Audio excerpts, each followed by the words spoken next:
2006 eu fui diagnosticado com câncer. Eu trocava o dia pela noite, usava cocaína, era empresário. Eu tirava livre por semana, mais de 20 mil reais. Eu viajava, voltava na semana seguinte com os amigos que eu acreditava ser amigos. Quando um dia eu peguei uma caipirinha na balada e caí no chão, de repente, em meio ao desespero, eu comecei a dar convulsão. Alguns acharam que era a reação da cocaína, das drogas e da heroína que eu usava. De repente me levaram para o hospital. O médico diagnosticou 1% de chance de vida. Um nódulo tomou conta das minhas cordas vocais e da parte da minha mandíbula. Um câncer já havia predominado. Eu tomava por semana cerca de 30 a 35 anticoncepcionais. Eu já não era mais a mesma pessoa, irmãos. A minha imagem era de uma mulher. Aonde eu chegava, as pessoas sabiam que eu de fato era travesti. Porém, naquele dia, quando eu caí, estava no hospital. O desespero tomou conta da família. O médico disse: já ouviu aquele termo? Se vira nos 30, corre, porque esse rapaz aí não tem mais chance de sobreviver. E de repente, eu comecei a perder gradativamente quilos, de uma maneira tão rápida e veloz. Cerca de 85 quilos eu passei a pesar 37 quilos e 700 gramas. Os amigos que eu acreditava estarem do meu lado foram ali tirar uma foto, colocaram naquela rede social da época chamada Orkut, na comunidade, e disseram que eu tinha AIDS. As pessoas começaram a ter nojo de mim. As pessoas começaram a falar. Eles começaram a dizer que eu saía com homens casados, que eu destruía pessoas. Eu, uma pessoa na casa de axé, de uma família de 100 anos de cultura de matrizes africana, não acreditava no Jesus dos crentes. Porém, um dia, uma menina que eu tinha conhecido no colegial ouviu dizer que eu estava doente em casa e resolveu me fazer uma visita, porque o evangelismo naquela época era por folheto. Ela chegou lá, eu não sabia o porquê que ela havia chegado. Ela disse: eu posso cantar uma canção? E ela começou a cantar uma canção. Em meio àquela canção eu comecei a chorar. Eu não pedi para chorar, mas eu estava sentindo a presença de Deus. Ela foi embora, mas a paz ficou.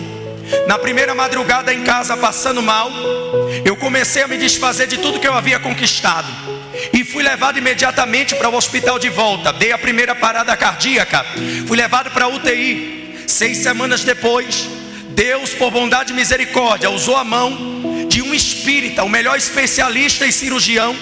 Ele disse: eu vou tratar do caso desse rapaz. A cirurgia custa em torno de 40 a 50 mil. Mas eu estou olhando para ele e eu não sei, eu quero curar, eu quero fazer a cirurgia nele. E eu ali, irmãos, entrei em trabalho de cirurgia.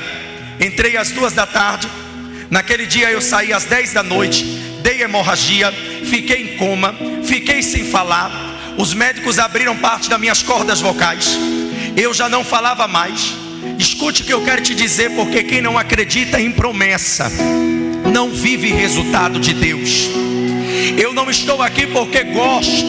Eu estou aqui porque uma força maior do que eu me tirou lá de dentro e disse para mim: querendo você ou não, eu te farei ser pregoeiro da minha palavra. Eu estava naquele dia na UTI. De repente o efeito colateral da anestesia geral passou. Eu estava na maca, em meio a muitas pessoas entubadas. Eu também estava. Eu desejei tomar um suco de uma fruta afrodisíaca do meu estado de Sergipe, chamada mangaba.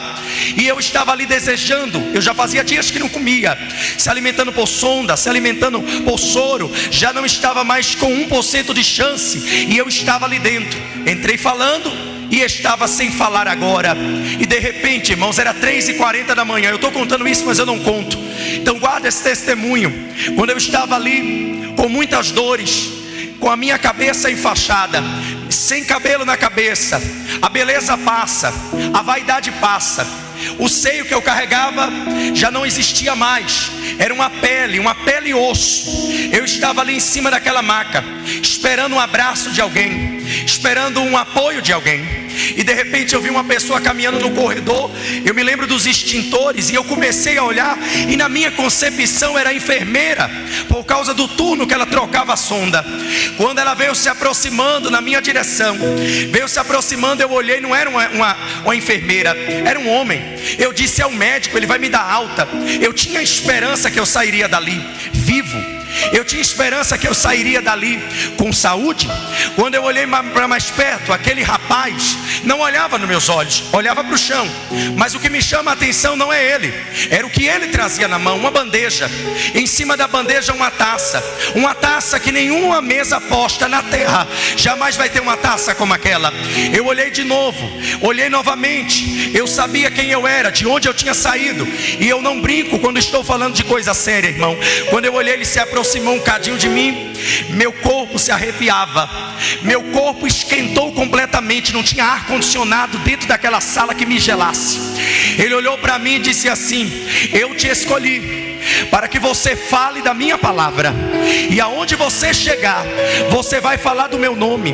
Eu olhei nos olhos dele, eu não conseguia ver o semblante direito. Eu tenho certeza que não era o Senhor Jesus, mas era um anjo enviado da parte do céu. Ele colocou aquele líquido que estava na taça verde na minha boca, e nunca mais eu tive a voz afeminada, nunca mais eu tive uma voz afinada, nunca mais eu parei de cantar.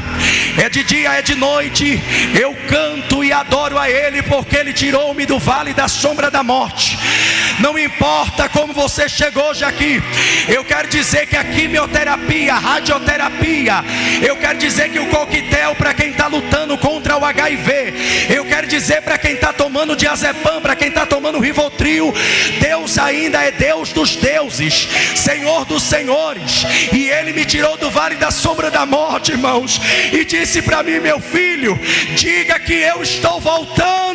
Agora eu tenho certeza, tem 18 anos que eu prego, mas nunca houve um tempo que eu estou sentindo que o noivo está chegando. Está perto, irmãos, está perto. Quem vai morar na Nova Jerusalém? Quem vai morar na Nova? Olha para alguém e diga: nunca mais vai pagar conta, nunca mais vai chorar. Não, não.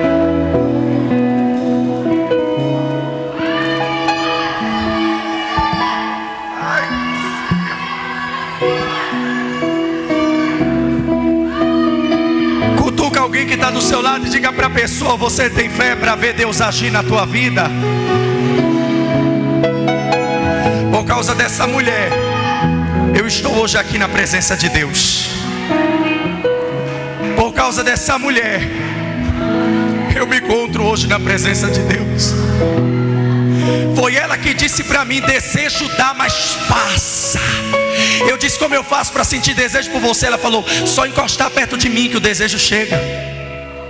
Você não pode dizer que é ruim se você nunca provou.